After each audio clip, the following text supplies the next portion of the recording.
For most human beings, their genius sparks once in a way. Can somebody be in the zone all the time? Of course. I can tell you one secret, but I'm on camera. There are three ways to function in a way that other people think is miraculous. So they become the great players that they are. They even mentally deciding how the other guy should act.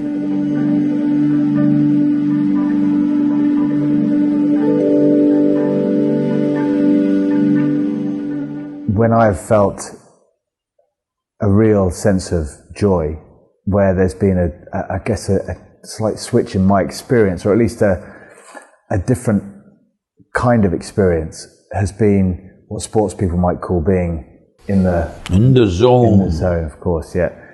And maybe an overused expression, but at least there's an experience there where momentarily you feel a little bit as though your influence is reaching further out than your small space. See, you may be in the zone and throw this… what do you call that one?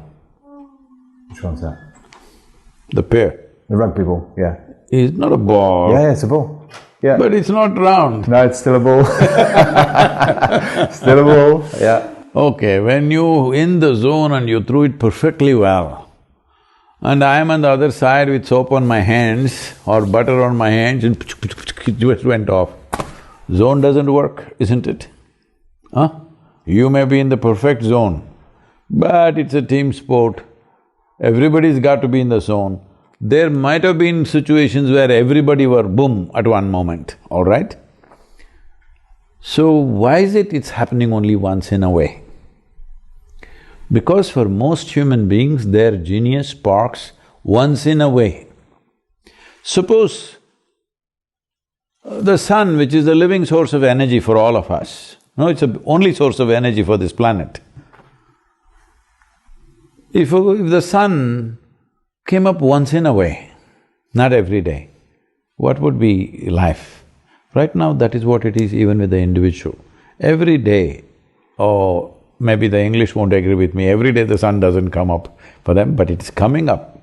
It may be shrouded by the cloud, but it is coming up all the time. I'm saying everything that's life process here. Let's say, like your zone, if your heart beat once in a way, what would happen to you? Yeah, it wouldn't last long. Yes. So, this once in a way you're in the zone is something that must go. Oh, can somebody be in the zone all the time? Of course. You must be in the zone you want to be. Because when it comes to physical performance in the world, there are many factors. Okay, there are many factors which all of it may not even be in your perception. But when it comes to inner nature, being in the zone must be every moment of your life, isn't it? Absolutely, yeah. Because there's only one ingredient, just you. Outside, see this many people there in the room. If this room, this atmosphere has to be pleasant, all these people must cooperate, otherwise if she starts freaking, what do I do? We can manage her, but still the atmosphere in the room will go. But my inner atmosphere, there's only one person. Is that person willing, I'm asking? Is a willing person or unwilling person? You must make him willing, that's all it is. Because the only and only thing that you have is life, and how wonderful you keep it within you is all you can do.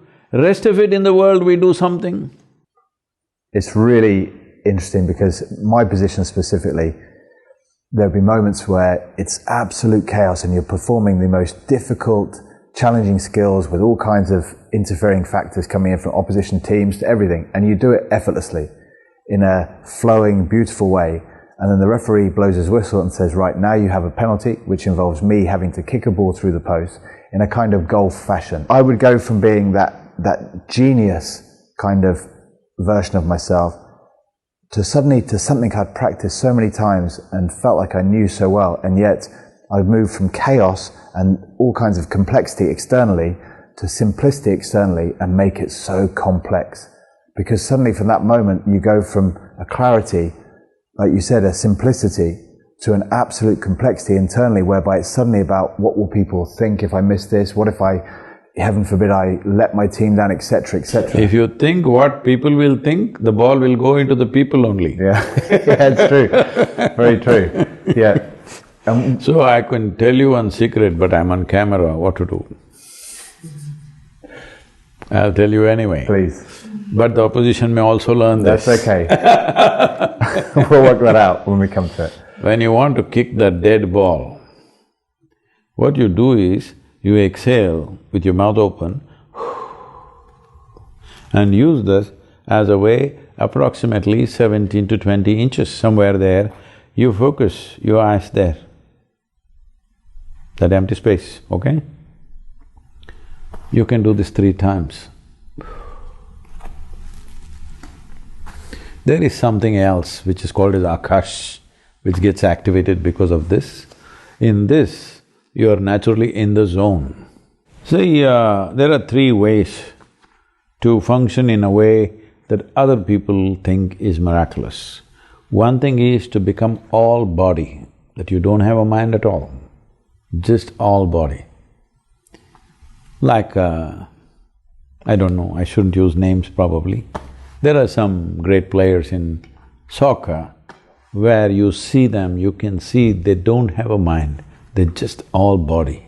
And they'll do miraculous things that nobody ever thought they could do at that moment when they're like that.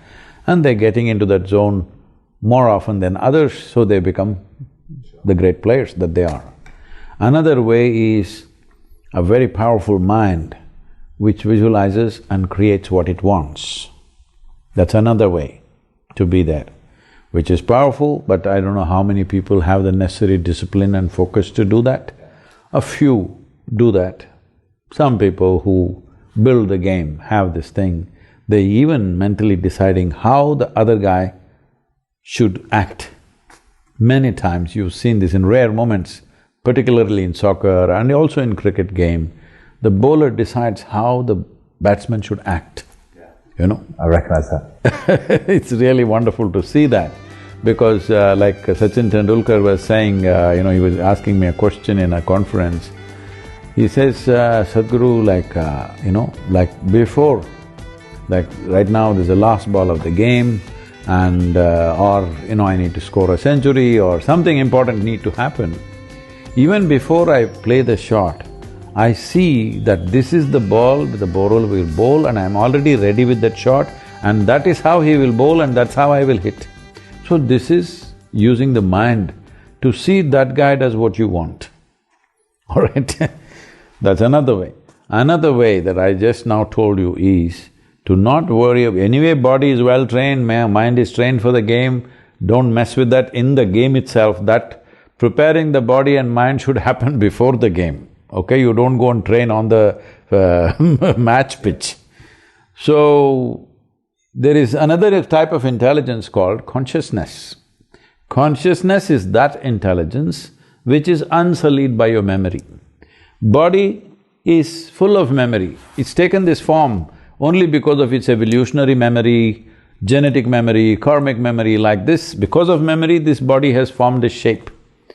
Because of memory, your mind has taken a certain shape. But there's another intelligence which is untouched by memory, which is the fundamental and the most powerful form of intelligence in the universe. If you touch that, your body and mind should be well trained anyway to play that game, otherwise you cannot play. But once you touch that, you play in such a way which is magical for other people. There is no answer with anybody around you. There are many times certain sport reaches that place, knowingly or unknowingly the player gets in and they themselves are surprised. I've seen this sometimes, the tennis players, they're surprised, did I make this shot? They can't believe it themselves because they got into that space. That's, for me, beautifully explained. Thank you.